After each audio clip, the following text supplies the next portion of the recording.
Hello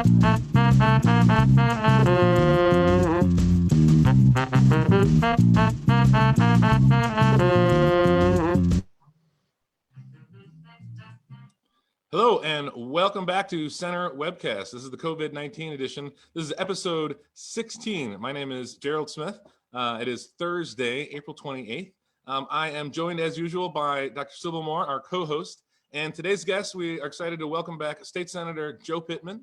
And as well tonight, we have Dr. Abigail Adams, medical anthropologist at IUP and the director of the Global Health Program there at IUP. And as usual, we've got Brandon there on the production side, doing our Zoom and Facebook. Please do write in questions as you go. We try and transfer those over to our guests as we go. The mission of the Center for Community Growth is to lead individuals and organizations in and around Indiana County, advancing social, racial, gender, LGBTQIA, economic, and environmental justice. Now, this COVID-19 Indiana County webcast is a regular broadcast designed to keep you informed during this COVID-19 pandemic. Our guests over the last, 4 weeks have included elected and appointed community leaders, folks in nonprofits and service industry, and local heroes doing incredible work in the community to make sure no one falls through the cracks. Don't miss, we've got a huge bank of interviews from Senator Casey to small business owners to folks pumping out masks and face shields from here to California. Including past interviews with today's guest, Senator Pittman. They're all available on our YouTube channel, so please go there, subscribe there. We've got an incredible bank of local broadcasts. We hope this remotely produced broadcast will help you understand how the pandemic is impacting you, how it's unfolding here in the Indiana community. We are coming at you Sundays at 2, Tuesdays and Thursdays at 6 p.m. Before we start off here, I have a special request out to folks that are listening. We are excited about our upcoming episodes that we'll be talking about. Something we'd like to focus on is small business owners. So we are looking for folks who have experience with the couple of small business programs coming out of the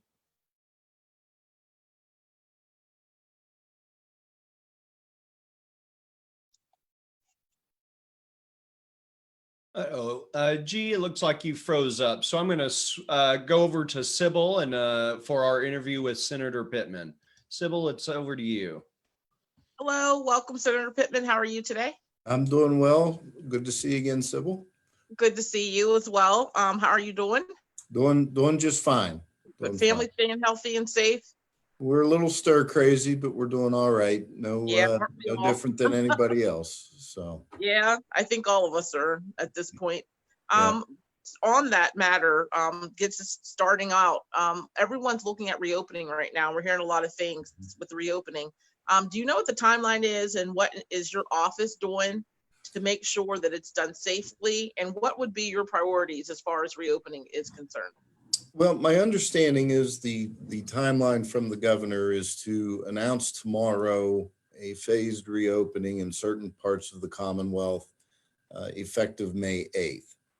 And my understanding is he will designate a certain portion of the state as yellow, which means that the stay-at-home order would be lifted and that small businesses, retailers would be able to increase their operations, but larger gatherings, venues, restaurants, bars would still remain closed and curbside pickup and deliveries only. From my vantage point over these last 6 weeks, and certainly since we last talked, we've been able to gain a great deal of data to better understand how it's affecting certain parts of the state and also the vulnerable populations that are being most affected. And it seems that the western part of the state, whether it's through the success of social distancing or that the virus just didn't make the impact that it did out east, primarily because we are naturally more socially distant, I don't know. I suppose that part of it doesn't matter as much as the fact that the western part of the state has not been impacted nearly as severely as the eastern portion. And so I think it's time to take that into account.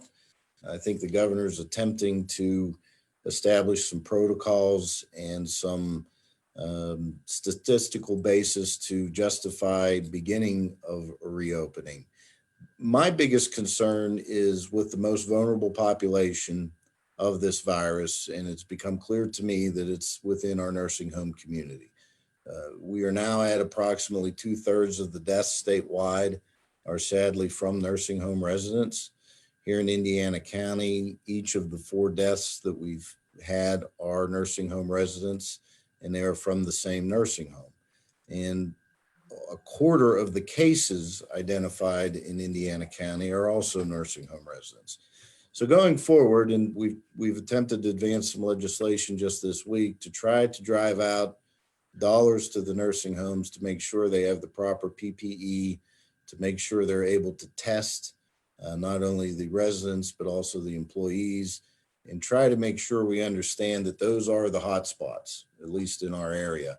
And I think the last thing any of us want is to have occur what's been occurring in Beaver County at the nursing home there. It's just a terrible situation. And lastly, my biggest concern going forward is small town Main Street USA. What I'm seeing happening to our small town retailers here is what really concerns me right now. And we've got to find a way to let them open and operate and do it responsibly so they can continue to maintain a presence in our community.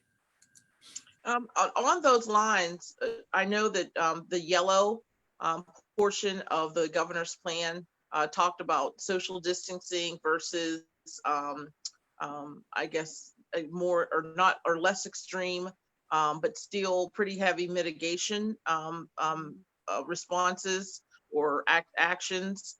Do you know the difference between those two? Like what would happen in yellow compared, like with social distancing now compared to those mitigation efforts? Yeah, generally the stay-at-home order would be lifted first and foremost. Retailers would be given new flexibility to operate. And then I think generally, and I believe this is consistent with the CDC guideline, is that they recommend crowds no larger than 25. And so it would, free up our ability to congregate on a limited basis. It would free up our ability to shop, but it would not get into larger venues, would not get into bars and restaurants, things of that nature. I think one of the big questions we have is recreational activities. I know I for one, am interested to see if we can try to get some youth sports and youth activities back on track. I think of Little League, mainly because my kids play it. They're outside, they're outdoors. You would think there would be a way to allow that type of event to occur going forward. But we're supposed to get that guidance tomorrow and have a much better understanding of what that means. So, okay. Speaking about, you said Main Street, small businesses, concerning both the PPP, which we knew the website, I guess, crashed, and I guess on those same lines, the disaster relief loans, they ran out of money. Do you have a list of businesses here that actually got some of the funding? Are you talking to constituents here? How are they feeling about the funding right now? I do not have a list. Both those programs you specifically mentioned are federal, and some programs get passed through the state, others do not. This is a situation where the federal government and the banks are working on it directly. I've heard a lot of anecdotes from business owners who've received the dollars and have been quite pleased with it, those that have received it. But I've also heard from those who were not fortunate enough to receive it, and it's been a big disappointment. The state had a loan program through DCD. I do have that list, and it's not been fully utilized, but they've released 2 lists of entities that have received loans, and I believe that list is on the DCD website. That's one area that we've been more directly involved with. Our biggest issue right now, and truly 90% of the phone calls that we're getting in our office, are unemployment compensation. The unemployment compensation program has been completely overwhelmed right now, and it's reaching a breaking point, not only within the system itself, but with those who are expecting the assistance and not receiving it. And that's been a very difficult situation. I know the Department of Labor and Industry just came out with some new guidelines and guidance to try to further expedite the process that came out earlier today. I know, talking about the unemployment, the new program that they have for people that are not regularly able to get it. So they're disqualified because they are self-employed or they're contractors or things of that nature. I am hearing a little bit of static with that right now. Can you tell us a little bit more about what's going on specifically with those Pennsylvanians? Well, that is an area that historically has never been eligible for unemployment. So we are breaking new territory in developing that program. As we all know, when this pandemic hit, the federal government passed their second stimulus allocation. They did it within a matter of 72 hours. It was $2.2 trillion, and they developed a self-employed unemployment program. And it's not going well because a whole new database, a whole new program, and a whole new system had to be designed. And we have to keep in mind that while we're dealing with all of this, it's being done in the context of the state agencies are not working in their offices. They're telecommuting, they're working from home. And so the ability to react and act has been limited by our own efforts to keep our employees socially distant and safe. Okay. So talking about some of the legislation that you were starting to talk about, specifically the legislation that was vetoed by the governor with regards to reopening, what is the difference in interpretation of the DOH and the CDC guidelines? The legislation seems to be out of stride with the governor's office. So there's the DOH's, Department of Health, and then the CDC, Center for Disease Control. They're kind of out of step. Can you walk us through that a little bit? Very much so. And it wasn't so much the DOH guidelines as it was is the DCD guidelines on what has become commonly known as the waiver process and the definition of what is a life-sustaining and non-life-sustaining business. Similar to the unemployment comp issues, we've gotten a lot of static from small businesses who have either filed for a waiver and have either not heard or were denied or were deemed non-life sustaining. Yet there are other businesses that are similarly situated that are. And so our attempt was to require the governor to establish a employer operation protocol consistent with CDC guidelines, period. Trying to bring uniformity and consistency to the process, because we all know Walmart's open, Lowe's is open, Home Depot is open, yet we have small town businesses that cannot be open. And one of the big ones I look at are auto dealerships. And this is one of the things that really brought this home. There were 24 auto dealerships that received waivers to operate out of however many hundreds of dealerships we have in the Commonwealth.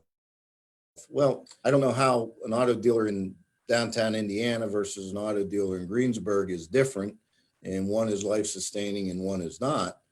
So when we raised that issue with the governor, their approach was to pull all the waivers that they had provided previously. And the part that really struck us and frustrating to us was the compact that he had made with New York and New Jersey and Connecticut and the Northeast states. Whenever we've been seeing the data show that we in the West are not having the impacts that the Northeast is having. And we were trying to impress upon him, and I've been encouraged that he's started to look at it from a county and regional perspective, because you're now seeing Ohio and West Virginia open up much earlier than the eastern states. And candidly, we're in a much similar situation as those states than we are in New York and New Jersey. So we've heard from some of the small businesses that you were talking about in the town that other big box stores are allowed to be open. For instance, I know the jewelry store, right? But it's also, you can find jewelry store in other big box stores as well. I know for bicycles, I can go downtown to a local businessman and get a bicycle, but he can repair, I guess, but not sell them. But then at the same time, I can go to Walmart and purchase one. Can you talk a little bit about what you've been hearing about the fairness of that? Because we're hearing a lot from small businesses with some issues that they're having with that. Well, it's fundamentally unfair. And that's our overriding point, that, not only are these small businesses unable to carry themselves for 6 or 7 weeks without any income, and they had no preparation for this. I mean, this happened in a matter of days. But it's counterintuitive to what I thought the objective was, which is to try to dissuade people from crowding in to large areas. And by their nature, big box stores do just that. And so those have been the two levels of frustration. And that's what we were trying to deal with the governor in the waiver process, and trying to come up with some more consistent guidelines to treat business entities a little more equitably than what they have been. Okay, so is your office, what is your office doing specifically to ensure that social distancing guidelines are occurring in those big box stores?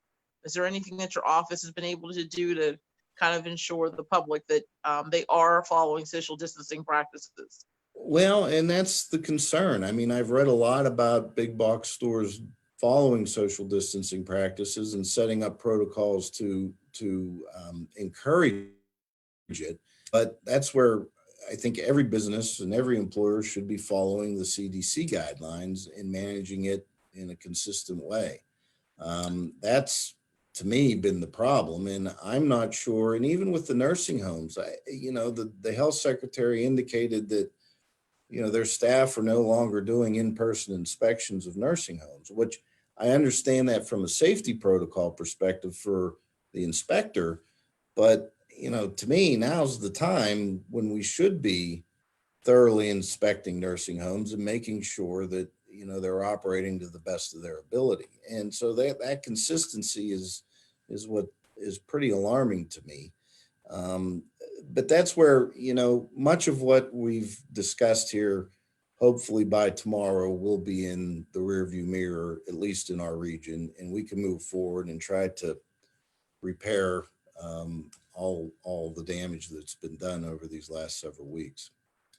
Yes, and COVID definitely has done some damage, not just to us here, but nationally, and then also to the world. And we know that it's a long recovery. We also know with that plan, it's like a stage yellow and then a stage green. So, the doors aren't flying back open. And I guess that is going to cause, some serious problems, I guess, moving forward in the future.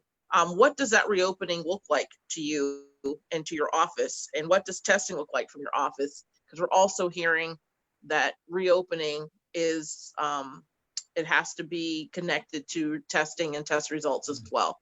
Yeah, I mean, I think that's important. And I think it's, and believe me, I'm by no means a medical expert, but it's not only testing for the virus as the individual may have it, but also, to me, a critical component of this is the antibody testing. Mm-hmm. So we try to understand who has had this, who has carried it, and who may hopefully be immune to it going forward. Some of the statistics I've read about the asymptomatic carriers of this are pretty high and pretty significant. And I think we need to have that awareness. And then we've got to get into the testing, from my vantage point, and in my opinion, the vulnerable populations. And I'll go back to the nursing homes. I'll go back to the healthcare professionals, and then finding that right balance to allow our healthcare system to operate and allow people to get their medical needs addressed other than COVID. The statistics for us locally, throughout this pandemic, Indiana Regional Medical Center had 16 admissions related to COVID. They used one ventilator throughout on a COVID patient. And so we've had the inverse effect of our healthcare system being shut down here and it not being utilized, thankfully, to treat people with COVID-19. Yeah. Are you concerned about the future opening? I know they're talking about the fall what happens when school, and I know Indiana is in a very unique place because we have IUP students coming back to Indiana, to the town from larger areas and urban areas that have been hit significantly hard. In Beaver County, and certain places that we know have had some issues. Also, then the kids come back into the elementary schools and the high schools. Are you concerned? Is your office concerned? Are you hearing anything in Harrisburg about what happens, especially in unique places like in Indiana, where we call them like petri dishes of schools reopen? Like, what's going to happen then? Well, I think it is a concern, and until we begin to reintegrate, we are going to have that uncertainty. But I do think we've got to appreciate the data that we have to date. And it's very clear who the impacted segment of our community is. We have no child deaths in the Commonwealth as of this moment from COVID-19. I believe less than 1% of all the cases are 18 or younger. The vast majority of the deaths that have occurred, again, are not only in nursing homes, but there's usually a comorbidity to it. It's not that the virus was the single factor in the death, and that, we need to recognize that population and do what we have to do to protect them and to be socially distant from them and to, be doubly sure we don't inadvertently affect them. But I do think at some point that, our student populations are going to have to start to reintegrate. And, we're going to have to see where this goes in the fall and, try to advance a reintegration plan in a smart way. And again, our elderly population, to me, is what we need to be focused on in terms of protection. I know there are also some people that are feeling, that we need to hurry up and get things opened up. But we're seeing protests, small pockets of protests. How do you feel about those protests? And, what do you say to the protesters? Well, protests are fundamental to our democracy. We have a fundamental right to assemble and protest. We've seen protests created our nation. I have no problem with people responsibly expressing their opinion in public. I would prefer that anybody who congregates like that practices social distancing. It seems like most of the protests, or have attempted, at least in Harrisburg when they had the protest, to do it from their vehicles.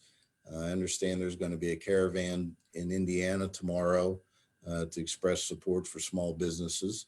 I don't think you can tell people, and you shouldn't tell people, that they should not assemble, but I would ask and hope that they would do it in a responsible way, given the current environment. Is there anything else you'd like to say?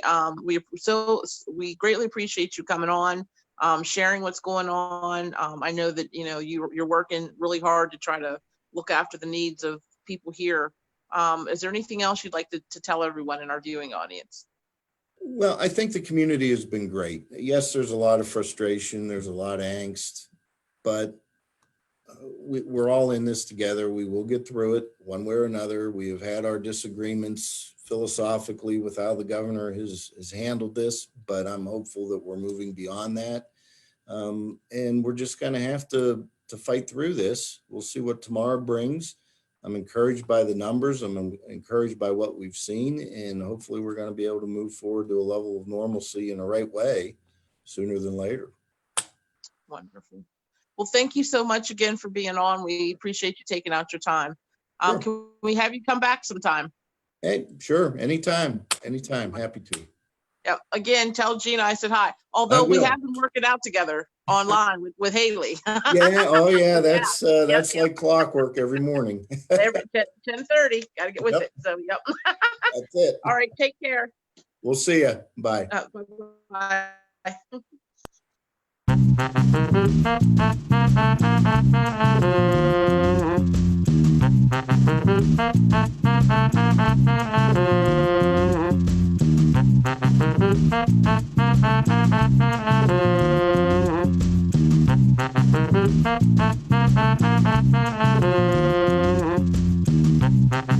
Bye.